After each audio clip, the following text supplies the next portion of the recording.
आम्हाला आमच्या बाप दादांनी कधीही मताचं राजकारण करा असं म्हटलं नाही, विकासाचंच करायचं. आपला कुटुंब प्रमुख जरी आपला जो करणारा करता आपल्यातून हरवला असला तरी आम्ही भक्कमपणे, मी आमची सगळी टीम निश्चित प्रकारे या जनतेच्या पाठीमागे उभा आहे.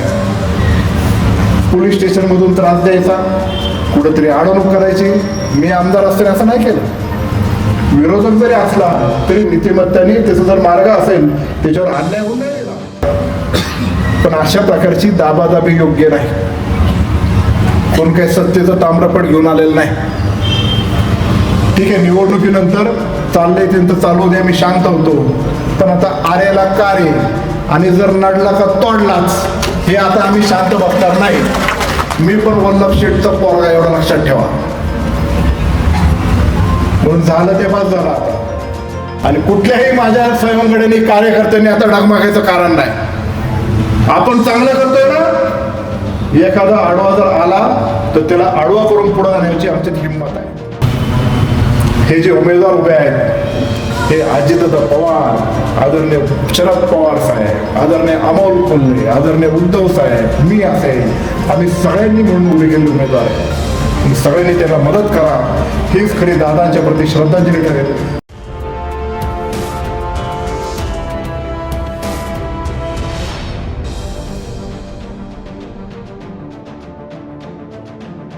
उपस्थित सर्व मान्यवर,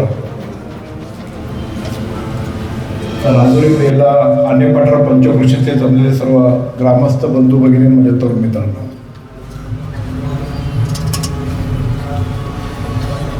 दादांची शोकसभा ही कल्पनातच मुळात माझ्या मनाला पटत नाही. कारण 1 तारखेला ह्याच व्यासपीठावर अजितदादांची सभा होणार होती आणि आज 5 तारखेला त्यांची शोकसभा ह्याच व्यासपीठावर होती. हे दुःख मला तरी वैयक्तिक न विसरता मी विसरूच शकत नाही. ठीक आहे, निवडणूक होईल जाईल, पुढे आम्ही काम करत राहू, पण आयुष्यभर दादा बरोबर नाही ही कल्पनाच माझ्या मनाला बिलकुल पटत नाही. निवडणुकीच्या दरम्यानच ही घटना घडावी आणि आमच्या सगळ्यांचेच पाय ओढून जावेत अशी परिस्थिती निर्माण झाल्यानंतर तालुक्यातल्या हजारो लोकांनी ते मागं धीर देण्याचं काम केलं आणि आपल्याला पुढं जायला पाहिजे. जे 3 दिवस बारामती असताना प्रत्येक पवार फॅमिलीतल्या कुटुंबातल्या प्रत्येक व्यक्तीने की ही निवडणूक दादांची होती आणि दादांनी सगळे उमेदवार उभे केले, तर असं करून चालणार नाही. पुन्हा एकदा शांततेत प्रचार करणे आणि पुढे जाणे आणि शेवटची निवडणुकीची सभा इथं घ्यायची, त्यापेक्षा तुम्ही सर्वांनी ठरवलं की इथं शोक सभा आयोजित केली, तुम्ही तिथं या. वास्तविक पाहता माझा ठरलेला प्रोग्राम दुसरीकडे, मला पण तिथं जायचं असल्यामुळं तर एक आवर्जून तुम्ही सगळ्यांनी इथं बोलवलं म्हणून मी आज इथं आलो. 2019ला आमदार झालो. आमदार झाल्यानंतर महाविकास आघाडीचं सरकार आलं, कोरोनाची सुरुवात झाली. त्या कोरोनामध्ये पहिल्यांदाच निसर्ग चक्रीवादळ आलं होतं. त्या निसर्ग चक्रीवादळाची धाक या परिसरामध्ये नव्हती, पण आपल्या पश्चिम पट्ट्यामध्ये इतक्या मोठ्या प्रमाणात होती. खूप मोठं पिकाचं नुकसान, गाई गोठ्यांचं नुकसान, आदिवासी विभागातल्या घरांचं नुकसान, आंबा पिकाचं नुकसान. काही गोष्ट अशी होती की एखाद्या वादळामध्ये नुकसान झाल्यानंतर त्याची भरपाई द्यायची नाही. ती आदरणीय दादांनी त्यांचा दौरा असल्यानंतर ती समाविष्ट केली आणि जुन्नर तालुक्यामध्ये तब्बल 28 कोटी रुपये आले. ते फक्त आणि फक्त दादाच करू शकता. अन्यथा आत्ताची परिस्थिती काय आहे ही जालिंदर बांगरने त्याच्या भावना तिथे व्यक्त करून दाखवली. कोरोनामध्ये काय परिस्थिती आपल्याला माहित आहे. घरातलाच कुटुंबातला व्यक्ती जर मुंबईवरून आला तर त्याच्याकडे कशा नजरेने आपण बघायचं ते आपल्याला माहित आहे. कोण कोणाला भेटायला तयार नाही, सगळे घरात बसून, कुठं बाहेर फिरता यायचं नाही, शेती व्यतिरिक्त इतर व्यवसाय कुठं करता येत नाही. पण अशामध्ये पण दादा काम करत होता. नारायणगावला, जुन्नरला, शिरोलीला ऑक्सिजन प्लांट उभे केले, ओझरला, लेणेगिरीला कोविड केअर सेंटर उभे केले. डिसेंट्रलायझेशन करायचं. नाही तर आत्ता फक्त तेव्हा कोरोना काळामध्ये नायडू हॉस्पिटल होतं पुण्यामध्ये. आपण सगळ्यांनी ते अनुभवलं. आपल्यातले चालते फिरते काही लोक आपल्याला सोडून गेले. त्यातली एक छोटीशी आठवण मी सांगतो. तमाशाची पंढरी म्हणून आपला जुन्नर तालुका आणि नारायणगाव बेल्ला हा ओळखला जातो. त्या तमाशा कलावंतांचे खूप हाल झाले होते. ऐन सीझनचा टाईम त्यांनी त्याच्यात इन्व्हेस्ट केलेले, सगळे कलाकार एकत्र आले, त्याची प्रॅक्टिस चालू झाली आणि सगळे यात्रा बंद. आमच्याकडे कोण बघणार? मी खिशातले 5 लाख रुपये दिले. अजितदादा आणि स्वतः पवार साहेबांनी ते बातम्या पाहिल्या. दादांना सांगितल्यानंतर दादा म्हटले की माझ्याकडे या सांस्कृतिक विभागाकडून ती मदत करतो. पण मुंबईला जात असताना मला मध्येच पवार साहेबांचा फोन आला, लेंडे साहेब कुठे म्हणाले तू? म्हणलं मुंबईलाच येतोय दादांना भेटायला. ठीक आहे म्हटलं, मी तुझी ती बातमी पाहिली, त्या कलावंतांना आपल्याला मदत केलीच पाहिजे. त्यांनी मला सिल्वर ओक बंगल्यावरती बोलवलं. सिल्वर ओक बंगल्यावर गेल्यानंतर आमच्या नारायणगावचे जे तमाशा मंडळाचे फळमालक असतील त्यांची आणि साहेबांची भेट घालून परिस्थिती समजली. राष्ट्रवादी वेलफेअरमधून साहेबांनी तब्बल 1 कोटी रुपये दिले. असं कोणीही करू शकत नाही. त्यानंतर आम्ही अजितदादाकडे गेलो मंत्रालयात. मास्क लावून, रिबीन बांधलेली, रघुवीर खेडकर, संभाजीराजे जाधव, मंगलाताई बनसोडे, आम्ही सगळेजण पुढे तिथं उभं राहतो. आणि दादा त्यांच्या कामात लोक येतात, भेटतात, फायली क्लिअर करतात, असं चालूच होतं. दादांना भेटलो. दादा आणि पवार साहेबांनी पण दादाला फोन केला होता की अतुल असा आलाय. ते म्हटले हो, तो माझ्याकडे येणार आहे, त्याला आपल्याला मदत करायची. दादांसमोर गेलो. त्याला म्हटलं दादा. दादाने वर बघितलं. अरे काय लावले तुम्ही? तर बाहेर व्हा, तर बाहेर. म्हटलं काय झालं काय? त्याला साहेबांची कोरोना टेस्ट पॉझिटिव्ह झाली. तुमच्यासारखे लोक सारखे सारखे भेटायला जातात, कशाला जातात?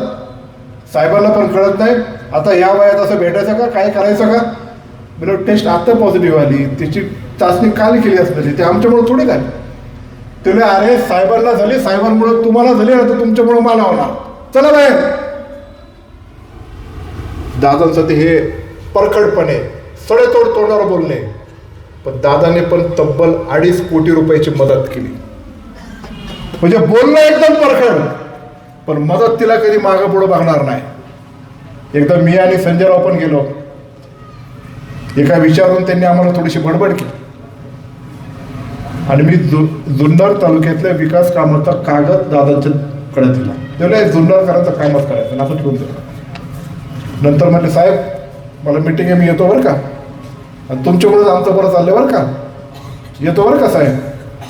असे दादा बोलत असताना संजयरावची आणि माझी मान खाली गेली. अर्ध्या तासात परत फोन आला, जा तिथं बस सचिवापाशी. 40 कोटी रुपयाचे कामं एका सहीवर सगळ्याचे सगळे मंजूर केले. संजयराव त्याचे साक्षीदार आहेत. म्हणजे दादा आहे ना, असा जीव लावणारा नेता पुन्हा होणेच नाही. त्यांनी जितका जीव लावला जुन्नर तालुक्या कामासाठी. राजुरीत किती काम आहेत, गुंजावाडीत किती, बेल्ल्यात किती, गुळुंचवाडी, बांगरवाडी, आले, पेंदरा, नळवणे, रानमाळा, किती कामं केली आहेत. अहो हा पिंपळगाव जोग्याचा कालवा जो झाला, वल्लभशेठ बेनके साहेब तेव्हा आमदार होते, पवार साहेबांच्या हाताने आपण जलपूजन केलं, ऍडव्हान्स मध्ये काम केलं. कोणी केलं? अजितदादाने केलं. आणि खुशाल या गावातला एक नेता म्हणतो नाही ते कालव्याचं काम करायचं होतं म्हणून मी त्यांच्याकडे गेलो आणि आता परत मी शिवसेनेमध्ये गेलो. काय चाललंय? अहो, ज्या दादाने ज्या कालव्याचं काम केलं त्याच्याकडे तरी बघून नैतिकता जपा. अशा पद्धतीचं दादा गेल्यानंतर जर तुमचं राजकारण असेल, काय गरज आहे करायची काय? अहो, ह्या गावात माझ्यावर प्रेयर करणारे जे लोक आहेत, फक्त अमुक उमेदवार दिला म्हणून आम्ही त्यांच्यावर नाही. एवढी कामं झाली, एवढ्या सगळ्या गोष्टी केली, कोणी केली? अतुल बेनकेने नाही केली, अजित दादाने केली. हे दादाचे उमेदवार आहे. नैतिकता आहे प्रत्येकाची या उमेदवाराच्या पाठीमागे उभं राहायची. अजित दादाच्या रूपाने हे 2 उमेदवार उभे आहेत, 3 उमेदवार उभे आहेत. स्थित्यंतर झाली, पंचायतीच्या निवडणुका झाल्या, सोसायटीच्या झाल्या, डेअरीच्या झाल्या, जिल्हा परिषदा झाल्या.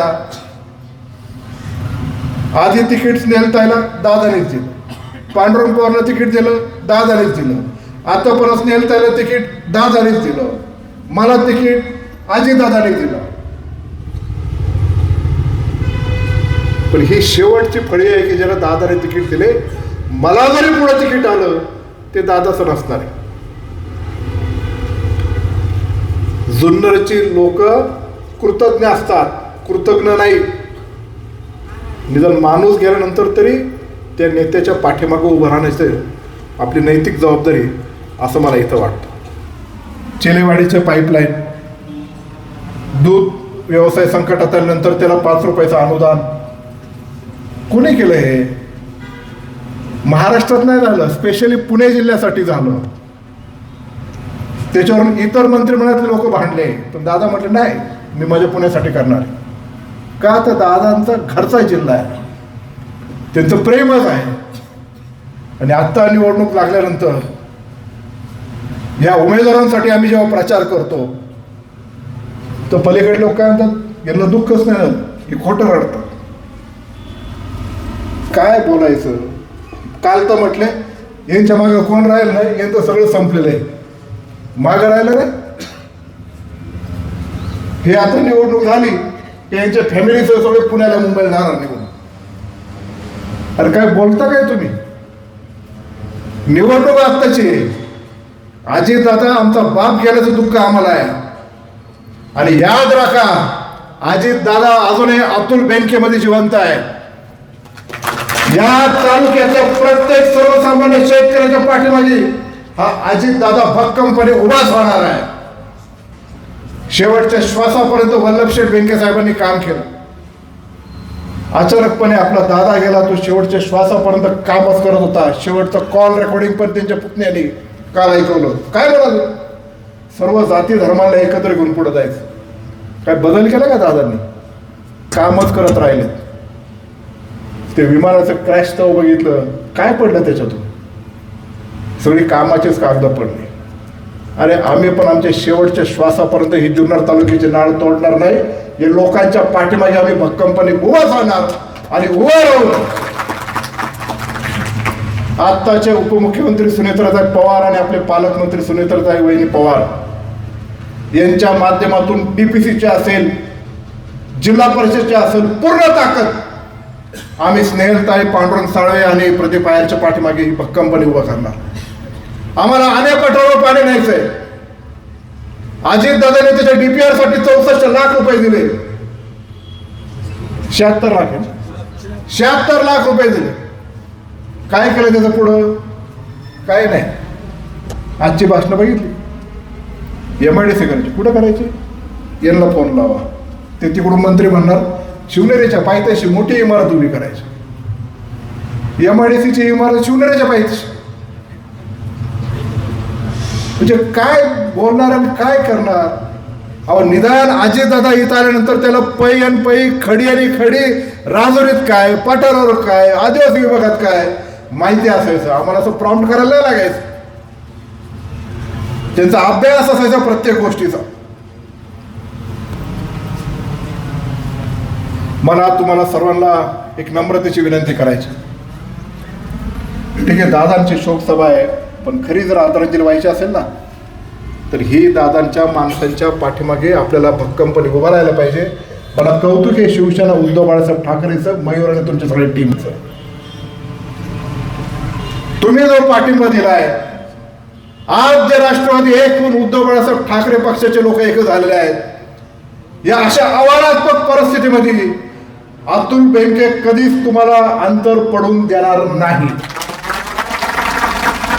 आणि अशा आव्हानात्मक परिस्थितीमध्ये उमेदवार पसंत आहे म्हणून जे पलीकडे गेले त्यांना परत मी कदापिही जवळ करणार नाही.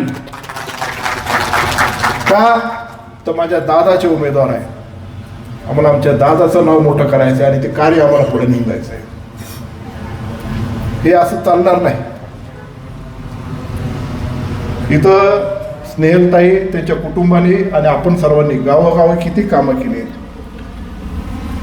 शिक्षणामध्ये क्रांती आणत असताना कितीतरी लोकांना त्यांनी मदत केलेली आहे, त्यांची बदनामी करतात. जो पुढचा उमेदवार आता उभा आहे, मला काही टीका करायची नाही, पण त्याचा फक्त आता सोशल मीडियाच्या माध्यमातून फुगा निर्माण केलेला आहे. केलाय का नाही? ही जनता आहे ना, तो फुगा फोडल्याशिवाय राहणार नाही. फुगा जास्त दिवस टिकत नसतो. अहो, शाश्वतीने जो त्याचा कामधंदा नीतिमत्ताने प्रामाणिकपणे जो करतो ना, तोच खरी जनतेची सेवा करू शकतो. ज्याच्याकडे काही कामधंदा नाही, स्वतःचं कुटुंब उभं करू शकत नाही, तो राजकारणाचा धंदा केल्याशिवाय राहत नाही. एवढी कोट्यवधी लाखो रुपयाच्या रस्त्यांचे, सभागृहाचे, बंधाऱ्याचे कामं आपण केली. आता काय करायचं? 10 लाखाचं ठिगळ लावायचं, 5 लाखात काम करायचं आणि 5 लाख खिशात भरायचे. सगळे पुरावे आहेत माझ्याकडे. शोकसभा आहे म्हणून मी बोलत नाही, पण ते मी काढणारच. कशा पद्धतीने कशा रीतीने चाललंय हे विचित्र कामकाज आहे. सध्याच्या जमान्यामध्ये विकासाचं राजकारण किंमत नाही, मताच्या राजकारणाला पुढाऱ्यांमध्ये इंटरेस्ट राहिलेला आहे.